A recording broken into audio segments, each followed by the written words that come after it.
There is no other hobby in life that humans put as much time, money, passion, and effort into getting better, and yet to only struggle with the game.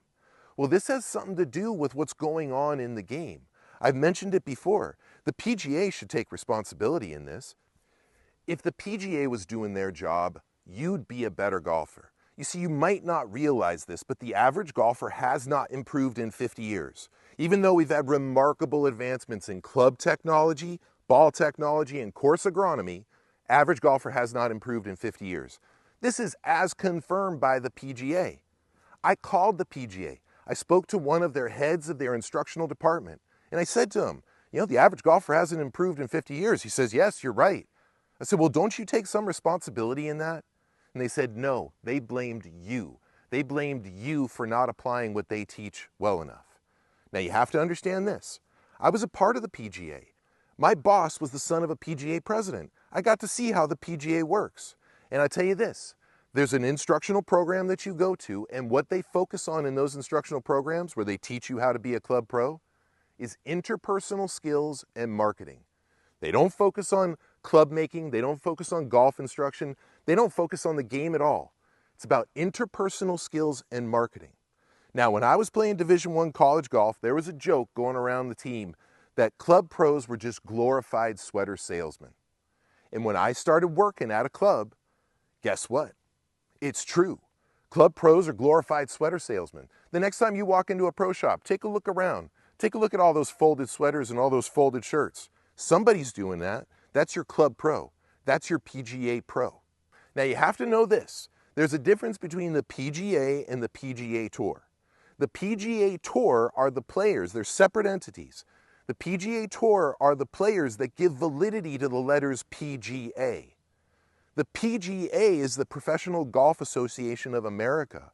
That is comprised of the people working at your local clubs, your club pros, and your club superintendents. They have an educational program where they teach you how to be a club pro and they teach you how to be, or they could teach you how to be a superintendent. Now, if the PGA really cared about improving your games, then they would be putting together symposiums of the best golf instructors to come up with a way that you can have a universal technique and be able to play this game. Because guess what? They're going to tell you there is no universal technique. But you know what I discovered 30 years ago? A universal technique for the game. So I've done the legwork for them. I've already come up with a universal system that you can now follow. But you have to know, if the PGA was doing their job, you'd be a better golfer. Now, I've mentioned that the average golfer has not improved in 50 years. But guess what? The tour player hasn't improved in 50 years either. If you go back to 1961 and Jack Nicklaus is still an amateur, he's shooting 20 under par at Pebble Beach. He's shooting 20 under par at Pebble Beach with a golf ball that has some of the simplest technology in it. In fact, it was a simple dimple ball pattern, something that you might see at a pitch and putt course. That's what he's playing with. And also the equipment.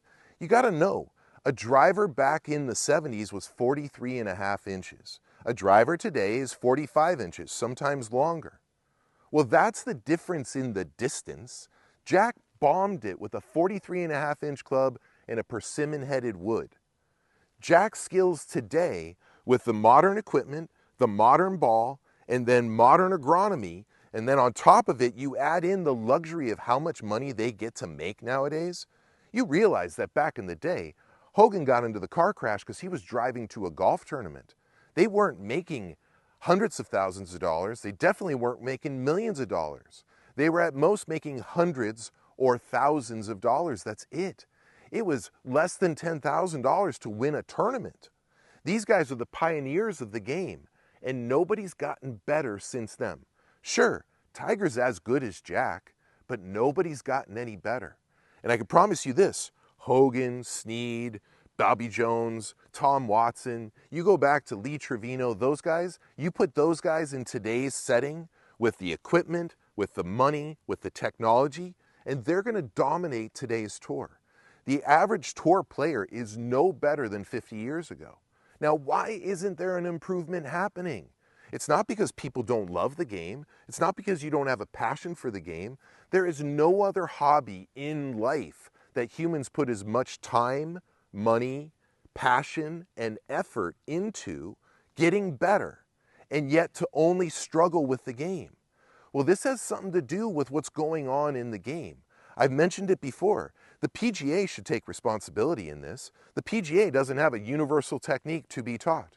There are thousands of different perceptions on the golf swing, and that's why so many people struggle with the game. If there was one universal technique, then what you would see is you'd start to see a steady improvement where everybody started to get good at doing the right thing because it's the right way to use your body. Now that's what I'm teaching. I teach a universal technique that's based upon the geometry of your anatomy, and if you simply follow the basic principles that I lay out for you, you can play the most beautiful golf of your life very quickly. I just wonder why the PGA hasn't figured that out. You know, 30 years ago when I started teaching the system that I teach, I thought to myself, oh, come on, it can't be this simple. Nobody else figured out that you don't have to shift your weight. Nobody else figured out that all you have to do is set your setup position closed so you can influence a proper inside-out swing path. And I thought to myself, shame on them. You know, if somebody had figured that out when I was younger, then I would have been able to learn the technique that I teach, and I would have been a better player. So I just think to myself, the average golfer hasn't improved in 50 years. The tour player hasn't improved in 50 years. And when you look at it that way, it becomes kind of easy to recognize, well, what's the issue? It's not effort, it's not time, it's not money, it's not passion. You all have that for it. Well, what's left? The methodology. The methodology is flawed. The traditional and current viewpoints, the popular viewpoints on golf instruction are flawed. If they weren't, we would see an improvement in the golfer, wouldn't we? If you look at any other hobby, game, or sport that we play, we are significantly better. The best of athletes are significantly better over the last 50 years. And the common general population is also better. If you think about playing a guitar, if you think about track and field, you think about how they play basketball or hockey or the myriad of sports that are so much more improved over the last 50 years. And in golf, it's still the same stuff. Guys are still shooting the same scores. Nobody's shooting 18 under par. Everybody's shooting the same scores that Jack and Ben Hogan shot back in the day. Now, why isn't anybody improving? Because the methodology is flawed.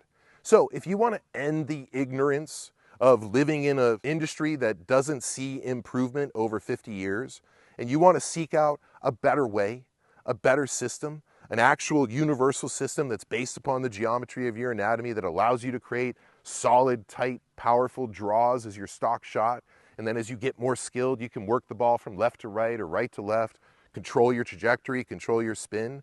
If you want to move forward in the golf industry, join me.